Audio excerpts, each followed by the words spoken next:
Sir, ano po yung masasabi niyo na 3 beses pong pinalitan yung director sa DCPO? Nalilito ako.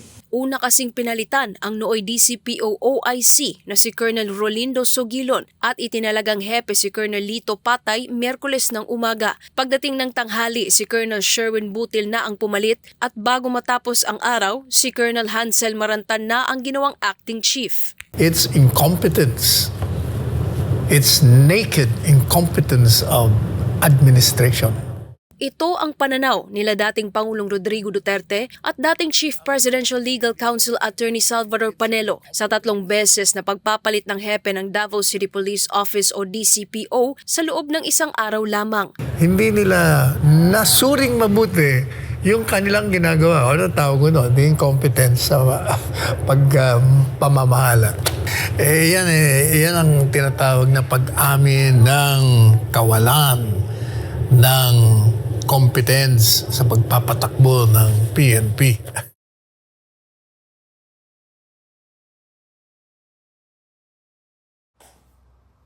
Sir, ano po yung masasabi niyo na 3 beses pong pinalitan yung director sa DCPO? Nalilito ako. Short but sweet. Nalilito raw siya, nalilito. Hindi ako nalilito. It's incompetence. It's naked incompetence of administration.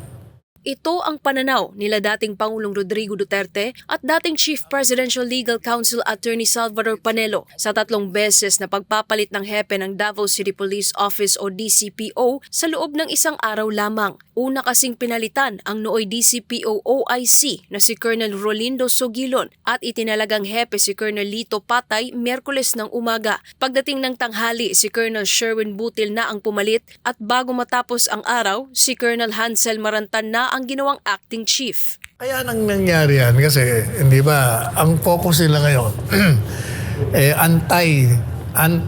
anti-drug war. Ayaw nila yung war on drugs.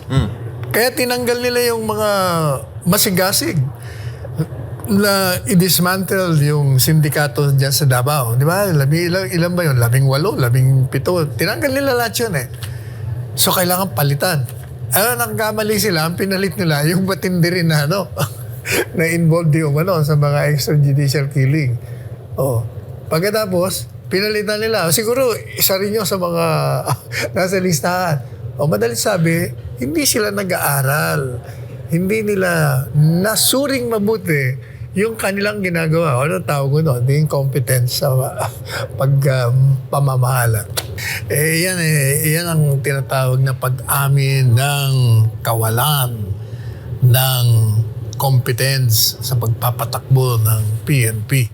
Para kay Attorney Panelo, katulad din ito sa pag-anunsyo ng 10 milyong pisong pabuya sa ikadarakip ni Pastor Apollo C. Kibuloy ng The Kingdom of Jesus Christ o KOJC. Yung 10 million pesos bounty, yun ay pag-amin na sila'y bigo despite the resources of the government. Bigo sila na ipatupad nila yung warrant. Dagdag din ni Panelo, maliban sa maaaring maging suhol ang pabuya, isang posibilidad rin kung bakit hindi isinusuko ng mga Dabawenyo si Pastor Apollo ay dahil naniniwala silang hindi naman masamang tao ang butihing pastor. At the same time, ito ay pagkilala sa kanilang kabiguan ang pagmamahal ng mga residente dyan sa Davao. Kasi kung masama kang tao at pusakal kang pinaghihinalaan kang kriminal, maniwala kayo, isusuplong ka para maaresto ka, mawala. Ibig sabihin, love na love nila si pastor. Pangatlo, yung 10 million bounty, sinusuhulan ninyo. Sinusuhulan ninyo yung ordinaryong tao na maging traidor at yung mga criminal elements ay tuhugin, usigin, hanapin si pastor o patayin para makuha yung 10 million peso bounty. Alam mo kung saan si pastor? Pero secret.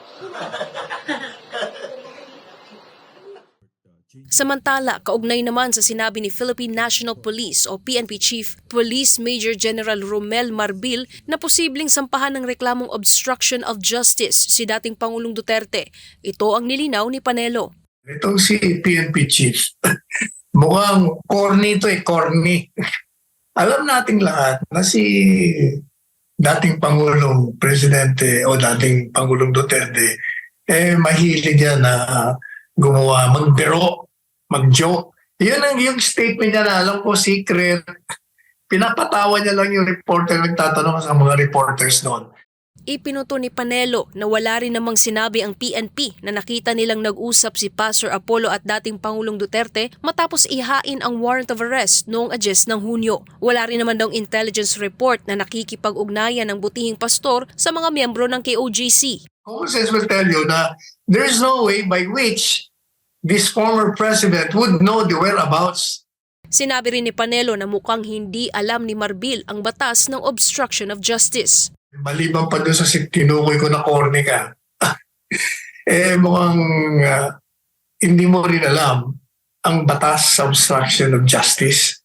Sapagkat maliwanag po sa presidential decree ang sinasabi na kailangan knowingly and willfully harboring or concealing a criminal. Kung yun lamang sinabi niya na alam ko yan, secret, ay hindi po pwede yan. Kailangan you have to introduce proof that the former president made positive overt acts that will conceal, that will help the escape, that will prevent the law enforcement agents to arrest him, Pastor. Wala naman po Kaya kalokohan lahat yan.